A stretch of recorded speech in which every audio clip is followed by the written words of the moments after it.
السلام عليكم ورحمة الله وبركاته وقدر ميديا وهرب وحرنا كهذا وسيرك وحبرشة بدلان أو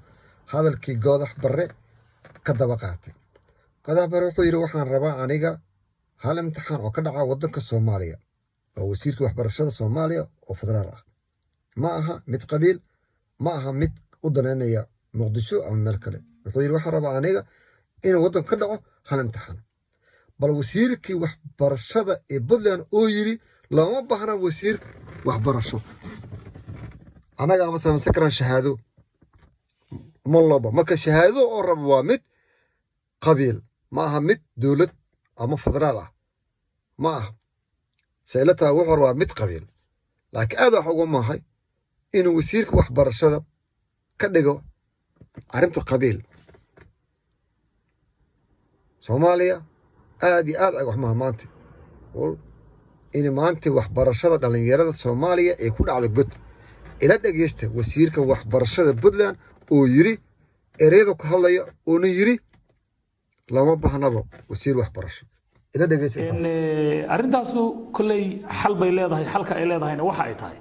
doorka waxbarashada ee dalka dawladda federaalka iyadu ma lahayn markii horeba khaladka jirayba wuxuu ahaa wasaaradda waxbarashada dawladda federaalka inay yeelato waxay ahayd dawladaha arrimaha social serviceska oo dhan caafimaadka waxbarashada iyo waxyaabahaas oo dhan inay lahaadaan dawladaha xubnaha ka ah nidaamka federaalka Soomaaliya way ku socotaa god oo u jeedin wasiirka waxbarashada Puntland saa wax lama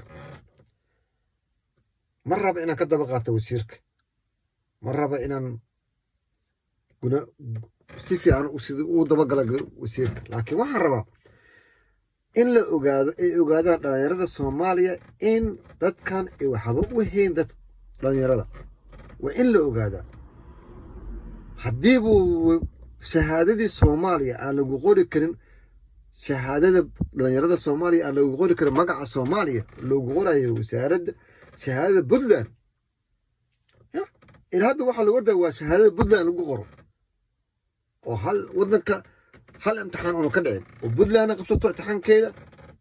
galmudug qabsato hiirshabeelle sidoo kale Jubbaland sidoo kale koonfur galbeed sidoo kale muqdishona sidoo kale wuxuu rab waa intaas marka dhalinyaro ka kaca hurdada isku xirnaada kan jooga muqdisho kan jooga kismaayo kan jooga galkacyo kan jooga boosaaso isku xirnaada kan jooga booram dhalinyaro isku xirnaada dad waxaad noqotiin hurdada ka kaca adduunku dad dhalinyaradooda adduunka kaceen waa shaqaystaan ardada Soomaaliya habar masaakiina oo suuqa la fadhisa caano ama cusbo ama sokor ayaa ilmaha soo kicisay dhalinyaro hurdada ka kaca